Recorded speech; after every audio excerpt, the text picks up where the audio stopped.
Assalamualaikum warahmatullahi wabarakatuh. Bismillah, alhamdulillah, wassalatu wassalamu ala rasulillah wa ala alihi wa sahbihi wa mawalah, amma ba'd. Saudara-saudara sebangsa dan setanah air, kaum muslimin yang berbahagia, membicarakan suatu hukum agama atau agama pada umumnya haruslah berupaya sekafah mungkin, sekomprehensif mungkin, apalagi terkait dengan dalil-dalil hukum agama. Kalau selama ini beredar luas di kalangan kita seruan untuk kembali kepada ajaran Islam yang kafah, maka sebenarnya seruan tersebut memang seruan yang sangat positif jika saja difahami juga secara kafah. Jadi kembali ke Islam secara kafah juga harus difahami secara kafah. Tidak sekedar mengumbar seruan-seruan, meneriakkan yel-yel, tetapi kemudian pada dasarnya belum difahami tentang pengertian Islam secara kafah. Seringkali kita memang terperosok ke dalam isme-isme, ke dalam terminologi-terminologi yang kita belum sepakat untuk membicarakannya, tetapi pembicaraan sudah terlanjur kemana-mana. Terkait dengan masalah penutupan masjid pada masa pandemi. Nah, untuk membicarakan hal ini, di dalam teori ilmu fikih atau dikenal dengan teori usul fikih, kita mengenal terma diantaranya adalah tentang tasawwurul mas'alah, memahami persoalan. Para ulama usul fikih berkata, al-hukmu ala syai'i far'un an tasawwurihi. Memberikan status hukum kepada sesuatu hal harus didasari terlebih dahulu dengan berusaha mentasawwur atau memahami deskripsi persoalan itu sebenarnya.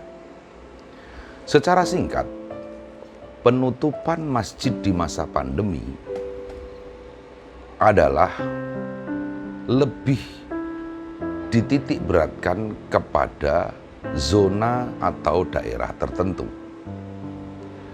Bahwa larangan memasuki masjid, baik itu untuk melaksanakan sholat Jumat maupun sholat jamaah ataupun hari raya, sekali lagi harus dipahami terkait dengan zona-zona tertentu. Artinya, memang tidak bisa difahami bahwa ketika ada pandemi semua masjid harus ditutup, tidak. Melainkan memang pada daerah-daerah yang berzona bahaya menurut ketentuan Departemen Kesehatan. Ini jelas karena sebenarnya Islam menyuruh kita untuk berhati-hati, berikhtiar. Adapun kemudian di kalangan umum, terutama di media-media sosial, terdapat narasi-narasi yang agak provokatif. Seperti misalnya, kalau masjid ditutup, kenapa pasar, kenapa mal tidak ditutup? Atau juga tempat-tempat hiburan lainnya. Narasi ini bisa dijelaskan dengan dua hal. Yang pertama, bahwasanya kita tahu dalam Islam beribadah itu juga dilihat dari tiga tingkatan. Tingkatan daruriyat atau primer, tingkatan hajiat atau sekunder, dan tingkatan tahsiniyat atau tersier. Bahwa sholat wajib itu adalah tingkatannya primer. bahwa sholat berjamaah di masjid itu adalah tingkatannya sekunder. Sehingga ketika di suatu daerah, karena mengingat kondisi yang sangat membahayakan, penularan-penularan lokal terhadap suatu penyakit tertentu, yang dalam hal ini adalah penyakit corona, maka ini berarti penutupan masjid atau tempat-tempat ibadah itu dengan mempertimbangkan bahwa sholatnya tidak dilarang. Sholat wajibnya selamanya tidak dilarang. Tetapi berkumpul di suatu tempat, berjamaah, di tempat yang berbahaya, nah itu yang harus dijauhi. Sekali lagi, itu pertimbangan pertama bahwa sholat jamaah di masjid itu masuk ke ranah hajiyat atau kebutuhan sekunder dalam agama. Sementara tidak pernah dan tidak akan dan jangan sampai ada larangan melaksanakan sholat fardu. Karena itu adalah hal yang bersifat primer di dalam agama. Itu penjelasan pertama. Penjelasan yang kedua agak unik sedikit. Jadi kalau kita mau berpikir sedikit lebih memahami ke dalam, kalau untuk beribadah saja, para ulama sebagian, memang tidak seluruhnya, menyerukan supaya untuk sementara jangan pergi ke masjid. Sedangkan pergi ke masjid itu adalah untuk ibadah. Nah, apalagi kalau pergi ke mall. Mestinya orang itu tidak perlu memperdebatkan masjidnya ditutup, mallnya dibuka. Kalau mau kembali kepada kesadaran pribadi, ke masjid saja disuruh ada aturan-aturan tertentu. Mengapa ke mall malah justru begitu bebas? Nah, ini justru kembalinya kepada pribadi per pribadi. Nah, itu berikutnya seperti itu. Selanjutnya juga ada pertanyaan. Misalnya bahwa fatwa tentang meliburkan atau menutup masjid untuk bersolat jamaah itu bertentangan dengan tawakal. Apalagi kita tahu di masjid itu adalah tempat suci. Mengapa kita takut dengan penyakit? Nah, kalau berbicaranya seperti ini, maka kita harus memahami ayat per ayat, hadis per hadis yang berbicara tentang tawakal. Misalnya ya, kita baca ayat surah At-Taubah ayat 51. Qul la yusibana illa ma kataballahu lana huwa maulana wa 'alallahi falyatawakkalul mu'minun. Sekali-kali tidak akan menimpa kami melainkan apa yang telah ditetapkan oleh Allah. Dialah pelindung kami dan hanyalah kepada Allah orang-orang yang beriman itu harus bertawakal. Ini jelas ayat ini menyerukan kita untuk selalu bertawakal bahwasanya segala sesuatu itu adalah ketentuan dari Allah. Apalagi juga ayat yang lain, an ainama takunu yudrikumul mautu walau kuntum fi burujim musyayyadah.